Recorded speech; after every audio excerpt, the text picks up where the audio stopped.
Bienvenue dans ce nouveau rituel artistique. Aujourd'hui, nous allons parler du feutre, donc du dessin, du marqueur précisément, marqueur pro-marqueur sur le papier layout. Mais avant, je me présente, je suis Sylvie Cadamuro, artiste peintre accompagnatrice. J'ai le plaisir de personnaliser les cours que je propose en les adaptant là où vous en êtes pour vous permettre de progresser à votre rythme et à votre niveau et surtout selon vos projets. Dans notre rituel de la semaine ou d'un autre rythme qui est le vôtre, c'est le dessin toujours, mais là on va utiliser le marqueur. Donc j'ai utilisé le marqueur qui est appelé pro-marqueur, qui possède deux mines, une mine fine au bout et une mine plus large à l'autre bout, qui permet de donner des coups de dessin de feutre fins et épais, comme vous venez de le voir sur les photos. Donc là, je teste la teinte que je vais utiliser à l'occasion de cet exercice, de ce rituel. J'ai pris plusieurs feutres, donc 4 avec un gris clair, un gris un peu plus foncé, donc des dégradés de gris où chaque mine je les teste pour avoir le dessin d'une part et l'épaisseur de mes ombres d'autre part.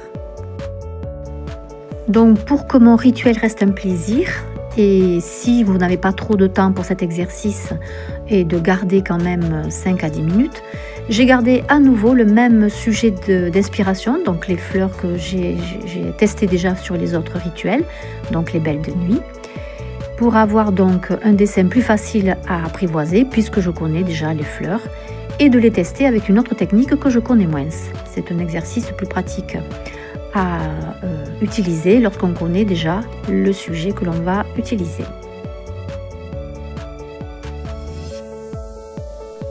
Donc j'ai commencé à dessiner avec le gris le plus clair.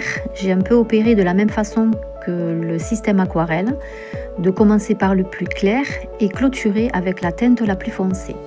Donc là, en utilisant le foncé avec l'autre côté du feutre qui est plus large, ça me facilite la tâche de pouvoir dessiner foncé au niveau des ombres de mes belles de nuit. Le papier utilisé est spécialisé pour les feutres pro-marqueurs. C'est le papier dit layout. Il est extrêmement lisse et presque transparent, très agréable à travailler. Le feutre glisse, votre dessin donc aboutit avec ce genre de support et ça donne donc des effets particuliers sur votre sujet. L'effet particulier que je note en premier, il s'agira des dégradés. Si nous avons l'habitude de faire des dégradés de façon fondue ou nuage avec le feutre, eh bien, il faut oublier ce genre de dégradé. Cela va être plutôt marqué par des superpositions de coups de feutre du plus clair au plus foncé pour marquer donc vos contrastes et vos dégradés sur votre sujet. Je vous présente l'œuvre donc terminée. En ce qui concerne donc l'habitude d'un rituel artistique, c'est assez court. Pour tenter l'expérience, et tant pis si c'est raté, ça fait partie donc de l'exercice.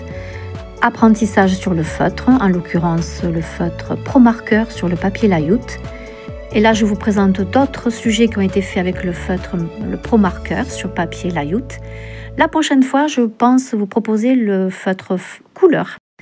Je souhaite que cet exercice rituel artistique renforce votre envie de progresser. Je vous remercie de m'avoir écouté et je vous dis à très bientôt. Merci.